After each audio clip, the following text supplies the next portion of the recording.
लंका की भूमि पर सन्नाटा पसरा हुआ था। प्रभु श्री राम की आंखों से आंसू थमने का नाम नहीं ले रहे थे। लक्ष्मण जी मूर्छित पड़े थे, उनका मुख पीला पड़ गया था, नाड़ी क्षीण थी और युद्ध का कोलाहल मौन में बदल चुका था और शिविर में गहन चिंता का वातावरण था। सबकी दृष्टि सिर्फ एक और टिकी थी, हनुमान जी महाराज की ओर। हनुमान जी जो अपने आराध्य देव के लिए कुछ भी कर सकते थे, आज उनके नेत्रों से करुणा और क्रोध दोनों साथ साथ बह रहे थे। उन्हें यह स्वीकार नहीं था कि उनके प्रभु का प्रिय अनुज मृत्यु से संघर्ष करे और वो निष्क्रिय रहे। जामवंत ने कहा, सूर्योदय से पूर्व संजीवनी बूटी लानी है। हनुमान जी बिना एक क्षण गवाए आकाश में उड़ चले। उनकी गति इतनी तीव्र थी कि वायु भी थम गई। उनके भीतर एक ज्वाला थी कि लक्ष्मण जी को हर हाल में जीवन देना है। जब वो हिमालय में द्रोणागिरी पर्वत की तरफ बढ़ रहे थे, तब उन्हें कुछ असहज सा आभास हुआ। दिशा बदलती प्रतीत हुई। सूर्यदेव की किरणें क्षितिज पर फैल रही थी। समय तेजी से बढ़ रहा था, प्रभात होने को थी। हनुमान जी रुक गए, उनका मन उबल पड़ा। उन्हें ज्ञात था, यदि सूर्य उदित हो गया तो संजीवनी लाने का कोई फायदा नहीं। लक्ष्मण जी को बचाने का एकमात्र अवसर हाथ से निकल जाएगा।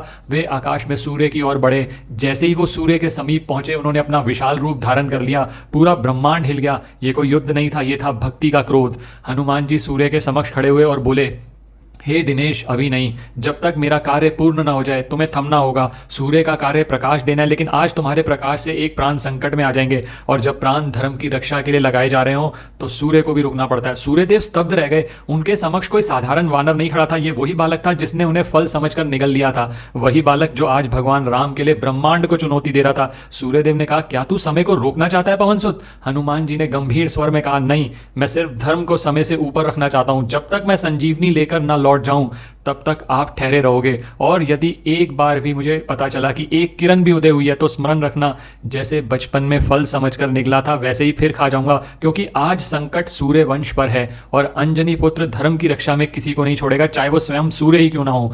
ये कहकर हनुमान जी वायु गति से उड़ चले। उन्होंने संजीवनी पर्वत को ही उठा लिया और वापस लंका की ओर दौड़े। और आश्चर्य, आकाश में सूर्य वहीं स्थिर था, एक जगह थमा हुआ, जैसे ब्रह्मांड की गति एक भक्त की भक्ति के आगे रुक गई हो। हनुमान जी लौटे, बूटी पहुंचाई। लक्ष्मण जी की नाड़ी फिर से चल पड़ी। शिविर में उल्लास की लहर दौड़ गई। राम की आंखों में आंसू नहीं, अब मुस्कान छलक रही थी। जब सब कुछ शांत हो गया तो हनुमान जी ने आकाश की ओर देखा और सिर झुका दिया। तभी धीरे धीरे सूर्यदेव पुनः उदित हुए, मानो स्वयं उन्होंने भी उस दिन हनुमान की भक्ति के आगे सूर्यवंश की लाज रखने के लिए समय को थाम दिया था।